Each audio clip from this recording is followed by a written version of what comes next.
لە چارەسەرەکانە ئەمە پێویستەکە دەرمان بۆ ئەم جۆرە نەخۆشانە بنووسین؟ ئەم پرسیارێک جوانە. طبعا ئێمە گروپی نەخۆشیمان هەیە بەنسبەت کریستاڵی جۆوە کاتێککە ئەخلیسکیە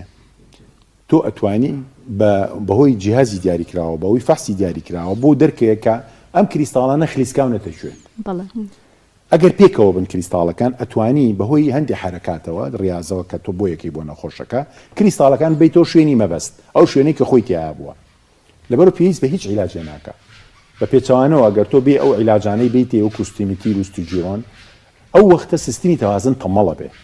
یعنی کارەکانی خۆی بە شێوەیەکی کارەمەیی ناکە بۆیە بۆ نمونە خلیسکانی کریستاڵ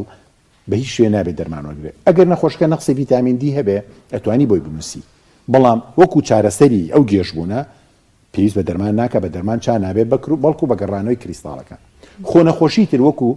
شەقیقەی هاوسەنگیەوە دەرمانی تایبەتی خۆی هەیە نەخۆشی خۆ نەخۆشمان هەیە فشاری گوێی ناوازیاکە کە ئەبێتەوە هەیە لەگەڵ ئەوەکە نەخۆشەکەی گێژەبێ هەستی بیستنیشی تێکەچێ ئەو وەختا بێ دەرمانی تایبەتی خۆی بیتێ بەڵێ هەنێ نەخۆشی هەیە دەرمانی ئەوێ هەنێ نەخۆشی هەیە بەبێ دەرمان ئەگەر درێژخایانیش بێ ئەو وەختە تۆ ئەبێ ڕاضەیەکی دوور و درێژ و تایبەتی بۆ دابنی لە ماوەی 8 مانگە و 6 مانگ و جاری واچێتە 2 مانگ